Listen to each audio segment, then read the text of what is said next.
That was a day you just would never forget. Just people from everywhere, and blacks and browns, and everybody just together for the same cause. And I think everybody realized that we needed freedom, we needed jobs, and just to be able to take care of our families, and just the whole gamut from A to Z. And it was just a great feeling to be with Dr. King and the other leaders, and just to actually hear what they had to say. Sometimes you see it on TV, you read it in a book, it's not the same, but being there really, you know, brings it to heart and let you know what's going on.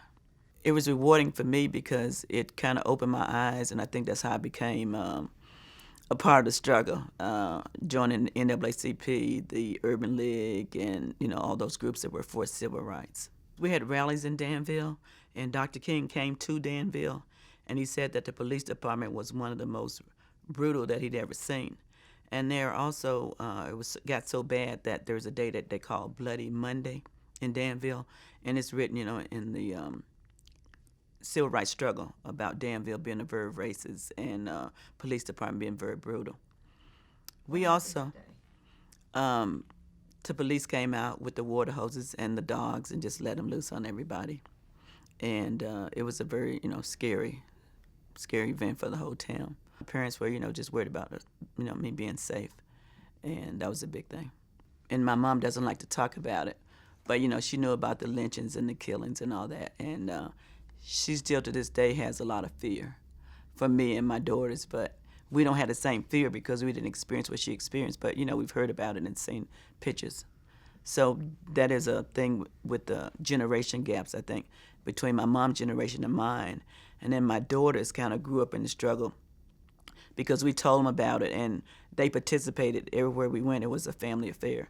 So they know about the civil rights struggle. We need to let our kids know, what happened. And they say if you don't know where you came from, you don't know where you're going.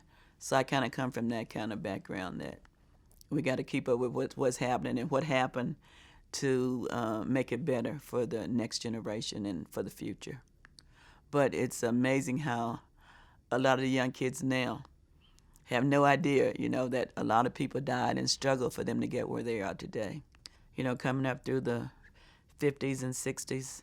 And then even after that, there still was struggle. And even today, there's still struggles. We're still fighting for jobs and equal pay and equal rights, and the same things, but I think in a different way.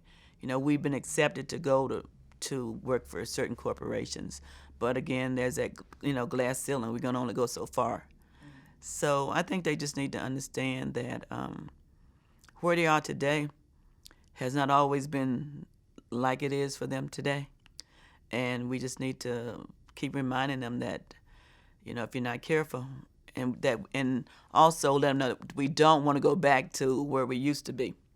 So I think that's part of also trying to keep teaching the history lesson that we don't want that to happen again.